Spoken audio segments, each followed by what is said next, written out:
ஏன் இன்றைக்கு 3 மாத காலத்தில் அனைத்து இந்திய அண்ணா திராவிட முன்னேற்ற கழகத்துடைய பொதுச் செயலாளர் எடப்பாடி அவருடைய உத்தரவை பெற்று மரியாதைக்குரிய அண்ணன் பரஞ்சோதி அவர்களும் மரியாதைக்குரிய அன்பு குமார் அவர்களும் இன்றைக்கு 3 மாதத்தில் இந்த திருச்சி மாவட்டத்தில் 3 ஆர்ப்பாட்டங்களை மிக சிறப்பாக நடத்தி இருக்கிறார்கள்.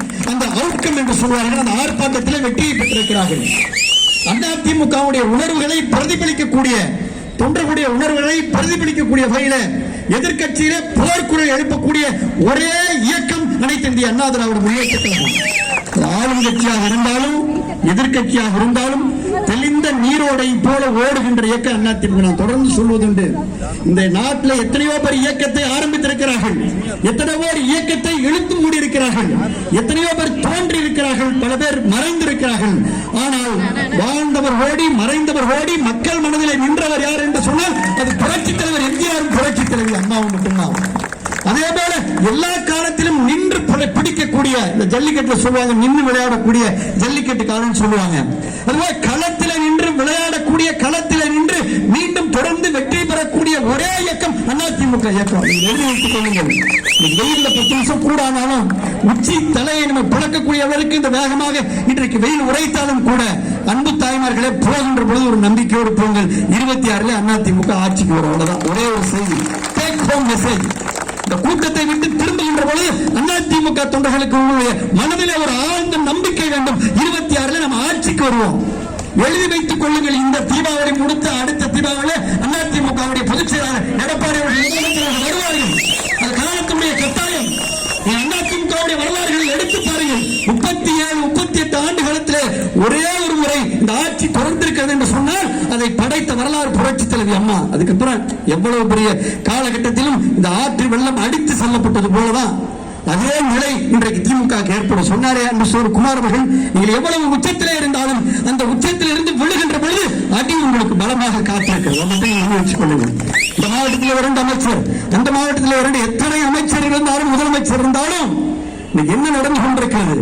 அழகா சொன்னார், 6 கோடியிலே நீங்கள் தடுப்பணை கட்டீர்கள். 6.5 கோடியிலே கட்டிய தடுப்பணை 3 மாதத்திலே அடித்து செல்லப்படுகிறது. 66 கோடியிலே கட்டப்பட்ட புரட்சி தலைவி அம்மாவுடைய அந்த தடுப்பணை கிட்டத்தட்ட 14 ஆண்டு காலம் நெஞ்சை நிமிர்த்துக் கொண்டு கம்பீரமாக இந்த குவாலிட்டி என்று சொல்வார்களே தரத்திலே உயர்ந்து இருக்கிறது. அந்த தரம் எங்கே இருக்கிறது? அதிமுக ஆட்சியில் இருக்கிறது. ஏன் அடித்து செல்லப்பட்டது? அண்ணன் சொன்னார், கம்பி கட்டுற கதையெல்லாம் விடாதீங்க. கம்பி கட்டியிருக்கிறார்கள், ரெக்கார்ட்ல மட்டும் கட்டியிருக்கிறாங்க, நோட் புக்ல எண்புக்கள் மட்டும் கட்டியிருக்கிறாங்க. கம்பி கட்டியிருக்கிறார்கள், பில் புக்கிலே கட்டியிருக்கிறார்கள். ஆக கம்பி அங்கே தடுப்பு சுவரில் கட்டப்பட்டதா என்று சொன்னால் இது செய்தியை நாங்க சொல்ல ஊடகத்தில் வந்திருக்கு. அண்ணன் பரஞ்சோதி நண்பர்கள் அந்த எடப்பாடி போய் இந்த பத்திரிகை செய்தியை காட்டுகிறார். 3 மாதத்திலே தகர்ந்தது. ஊடகங்கள் எழுதியிருக்கிறார்கள், பத்திரிகையில வந்த செய்தி, தினமலரில் வந்திருக்கின்ற செய்தி. என ஒரு சில ஊடகங்கள் தான் இன்றைக்கு நெஞ்சரத்தோடு இந்த ஆட்சியுடைய அவலத்தை சுட்டி காட்டியிருக்கிறார்கள். இது திருச்சியில உதாரணம். எண்ணி பார்த்துக் கொள்ளுங்கள். 6.5 கோடி ரூபாய் தடுப்பணை உடனே என்று செய்தி இருக்கிறது. துடிக்கிறது அதிமுக தொண்டன். வேகம் வருகிறது. மரியாதைக்குரிய அண்ணன் பரஞ்சோதி அவர்களுக்கு பரஞ்சோதி சொல்லுகிறார், குமார் சொல்லுகிறார், கோடா சொல்லுகிறார், வளர்மதி அக்கா சொல்றாங்க, புல்லட் ஜான், பரமேஸ்வரி அக்கா உள்ளிட்ட எல்லாரும் போறாங்க. தடுப்பணையை போர் பார்க்கிறார்கள், குரல் எழுப்புறார்கள். நீங்கள் ஒரு விசாரணை கமிஷனை அமையுங்கள், உடனே ஒரு என்கொயரி போடுங்க. ஏன் உடைந்தது, எப்படி உடைந்தது, எதற்காக உடைந்தது, யார் கட்டினார்கள், என்ன காரணம், எத்தனை % கமிஷன் என்று நீங்கள் ஆய்வு செய்யுங்கள் என்று குரல் எழுப்புறார்கள். 1 மாதம் டைம் கொடுக்கிறாரு, கொடுத்தாரு, நடக்கல. இன்னைக்கு வீதியில வந்து அதிமுக போராடி கொண்டிருக்கிறது. கட்டணம் பில்ல வாங்கி ஜம்முன்னு போயிட்டான். இதான் நிலைமை.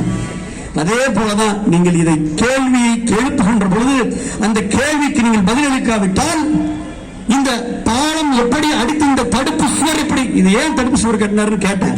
வர்றப்ப சிவபதி என்னன்னு, குமாரன் என்ன, மரியாதைக்குரிய பரஞ்சோதி, இது ஏற்கனவே கட்டக்கூடிய அணையை பாதுகாப்பதற்காக ஒரு தடுப்பு சுவர் கட்டப்பட்டதுன்னு சொன்னாங்க. அணை ஸ்ட்ராங்கா இருக்கு. அணை கட்டின அதிமுக ஆட்சியில் கட்டப்பட்ட அணை ஸ்ட்ராங்கா இருக்கு. அணைக்கு முட்டு கொடுக்கிறதுக்கு ஒரு தடுப்பு சுவர் கட்டுறாங்க திமுக ஆட்சியில. எந்த பாதுகாப்புக்காக தடுப்பு சுவர் கட்டப்பட்டதோ அந்த பாதுகாப்பு சுவருக்கு தடுப்பு இல்லை. இதுதான் திமுக. அப்ப இதான் நான் என்ன சொல்றேன், கட்சி அதிமுக எப்போதும் கொள்ளிடம் நீங்கள் கம்பரசம் பெற்ற அணையை போல அதிமுக ஸ்ட்ராங்கா இருக்கும். நீ கவலைப்படாதீங்க. இந்த தடுப்பு சுவருக்கு நடுவில் வந்து கட்டி 6.5 கோடி கட்டி 6 மாசத்துல போன மாதிரி இந்த ஆட்சியும் போயிடும். இவ்வளவுதான் சப்ஜெக்ட். நீங்க எப்போ வேகமா ரோடு போடுறாங்க, செய்தியாளர்களுக்கு தெரியும். இங்க பாருங்க, இது கலைஞர் நூற்றாண்டு நூலகம் மதுரையில கட்டினாங்க. கட்டி முடிச்ச ஓராண்டுல அது கொட்டுகின்ற மழையில அங்க எல்லா தண்ணியும் அந்த கலைஞர் நூற்றாண்டுல போயிருச்சு. இதுதான் இந்த ஆட்சியுடைய பொதுப்பணித்துறையுடைய அவலம். இதை அங்கே அன்பு சகோதரர் ஆர்பி உதயகுமார் சட்டமன்றத்தில் கவன ஈர்ப்பு தீர்மானம் கொண்டு வர. இதை நீங்க துறையூர்ல போடப்பட்ட சாலை, நெடுஞ்சாலைத்துறை, பொதுப்பணித்துறைக்கு நெடுஞ்சாலைத்துறைக்கு அன்பு சகோதரர் ஏவா வேண்டுதான் அமைச்சர் 1,81,00,000 ரூபாய்க்கு போடப்பட்ட சாலை கையில எடுக்கிறாங்க, கையில ஜம்முன்னு வருது. கையில எடுக்கிறால் தார் ரோட்டை கையில எடுத்தா கையில வரக்கூடிய அருமையான சாலையை போட்டது இந்த ஆட்சி. இதை நீங்க எடுத்து பார்த்துக் கொள்ளுங்க. இதை விட வேகமா கரூர்ல கார் நின்னுச்சுன்னா அப்படியே காரை விட்டு விட்டு ரோடு போட்டுருவாங்க. இது கரூர்ல நடந்த அவலம். அதற்கு பின்னால இங்க பாருங்க, சென்னையில நடந்த அவலம். நீங்க காரை பார்க் பண்ணிட்டு போயிட்டு வந்தீங்கன்னா 1 மணி நேரம் கழிச்சு பங்கன் முடிச்சு நீங்க வெளியில இருந்து காரை எடுப்பதற்கு நீங்கள் வெளியில வந்தால் உங்கள் காரை தவிர மற்ற இடத்துல ரோடு போட்டுருவாங்க. இதுதான் திமுக ஆட்சி. இது கரூர்ல, இது சென்னையில நடந்த அவலம். சரி, கார் தான் இப்படி இருக்கான்னு நீங்க ஹேண்ட் பம்பு, அடிப்பம்பு, நீங்க எங்கேயாவது போர் போட்டு அடிப்பம்பு இருந்தா அடிப்பம்பை சுத்திலும் தார் ரோடு இப்படி அழகா போட்டுருவாங்க. இதுவும் திமுக ஆட்சி. சரி, ஹேண்ட் பம்பு தான் இப்படி இருக்கு, கார் தான் இப்படி இருக்கு அப்படின்னா, ஒருவேளை டூ வீலர் பைக்கை கொண்டு போய் நிப்பாட்டினீங்கன்னா, டூ வீலர் நிப்பாட்டீங்கன்னா அந்த டூ வீலரை தவிர மீதி இடமெல்லாம் உடனே தார் ரோடு போட்டு நீங்க பைக் எடுக்கிறதுக்கு முன்னாடி பில் எடுத்துருவாங்க. அதான் ஆட்சி. பைக் எடுக்கிறதுக்கு முன்னாடி பில் எடுத்துருவாங்க. இதுதான் திமுக ஆட்சி. இதெல்லாம் நான் எதற்காக சொல்கிறேன் என்று சொன்னால், இந்த ஆட்சியினுடைய அவலம், இந்த ஆட்சியுடைய கேடுகிட்ட நிலை, இந்த துறையினுடைய அலட்சியம், இந்த முதலமைச்சருடைய கண்டுகொள்ளாத திறமையின் மாத இந்த ஆட்சி முடிவுக்கு வர வேண்டும் என்று அதிமுக மட்டுமல்ல ஒட்டுமொத்த பொதுமக்கள் விரும்புகிறார்கள். சொன்னாரு, காவிரி கொள்ளிட உபரிநீர் திட்டம் எதற்காக தடுப்பு சுவர் கற்றோ போயிருது. இந்த அரசு மக்களுடைய கோரிக்கை என்ன? இந்த விவசாயியுடைய கோரிக்கை என்ன? எங்களுக்கு எங்கெல்லாம் இங்கு மலையூரை எடுத்துக் கொள்ளுங்கள், இல்லை தஞ்சை புகழூரை எடுத்துக் கொள்ளுங்கள், இல்லை நாகப்பட்டினத்தில் எடுத்துக் கொள்ளுங்கள், தடுப்பணையை கட்டி தண்ணீரை தேக்க வேண்டும், அதை விவசாயத்திற்கு பயன்படுத்த வேண்டும் என்பதுதான் நாட்டு மக்களுடைய கோரிக்கை. நடக்குதா? நடக்கல. கிடைக்குதா? கிடைக்கல. இன்றைக்கு குளோபல் மீட் நடத்தினார்கள். இன்றைக்கு முதலமைச்சர் அவர்கள் அமெரிக்கா சென்றிருக்கிறார். பத்திரிகையிலே செய்தி வருகிறது, 900 கோடி ரூபாயை நாட்டுடைய முதலமைச்சர் அமெரிக்கா சென்று 900 கோடி முதலீடை ஈர்த்திருக்கிறார் என்று தலைப்பு செய்தி வருகிறது தினகரன் பத்திரிகையில. அன்புக்குரிய தோழர்களே, இங்கே முன்னாள் சட்டமன்ற உறுப்பினர்கள், முன்னாள் நாடாளுமன்ற உறுப்பினர்கள், இங்கே இருக்கக்கூடிய ஒன்றிய பெருந்தலைவர்கள், இங்கே இருக்கக்கூடிய ஒன்றிய செயலாளர்கள், சேர்மன் எல்லாரும் இருக்கிறாங்க. ஒரே ஒரு வரலாற்றை உங்களுக்கு சொல்ல கடமைப்பட்டிருக்கிறேன்.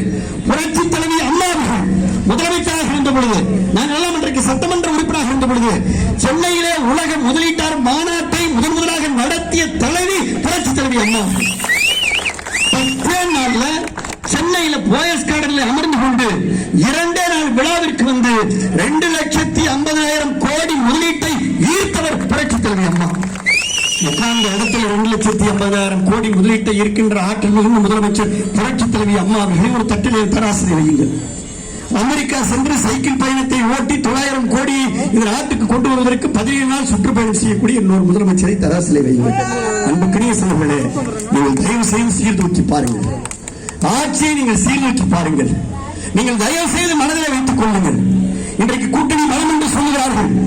எதுவாக இருக்கட்டும், என்னவாக வேண்டுமானாலும் இருக்கட்டும், எடப்பாடி அவர்கள் 26 முதலமைச்சராக வர இருப்பது உறுதி. காவிரி கொண்ட உபரிநீர் திட்டத்தை என்று குமார் அவர்கள் சொன்னார்கள். இருக்கக்கூடிய ரவி உள்ளிட்ட இந்த விவசாய சங்கத்தினர் முதல்ல கோரிக்கை வச்சாங்க. இன்றைக்கு கரூர் மாநிலை தொடங்கி 14,000 கோடிக்கு திட்டமிட்டு 7,000 கோடிக்கு அட்மினிஸ்ட்ரேட்டிவ் சாங்ஷன் வாங்கி ஒரு சாதாரண விவசாய குடும்பத்தில் பிறந்த முதலமைச்சர் எடப்பாடி அவர்கள் 100 புக்கின ஒரே இடத்துல வச்சு இன்னைக்கு 700 கோடி ரூபாயை பட்ஜெட்ல ஒதுக்கி 333 கோடி ரூபாய்க்கு டெண்டரை விட்டு இன்றைக்கு 6 வெட்டப்பட்டுக் கொண்டிருக்கிறது என்று சொன்னால், அவர் சொன்னாரே, கரிகால சோழன் கல்லணையை கட்டினார் என்பது போல அதிமுகவுடைய வரலாற்றிலே மட்டுமல்ல, தமிழகத்துடைய வரலாற்றிலே விவசாய குடும்பத்தை சார்ந்தவருடைய எடப்பாடியாருடைய பெயர் வரலாற்று.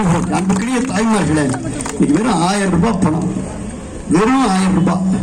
இந்த 1000 ரூபாய் உங்களுக்கு கொடுக்குறாங்க. 2,500 ரூபாய் லெப்ட்ல 1000 ரூபாயை கொடுத்து ரைட்ல 2,000 ரூபாய் நம்ம தலைமையில் வைக்கிறாரு. சொத்து வரி ஏறி போச்சா, சாக்கடை வரி ஏறி போச்சா, மின்சார கட்டணம் ஏறி போச்சா, குடிநீர் கட்டணம் ஏறி போச்சா?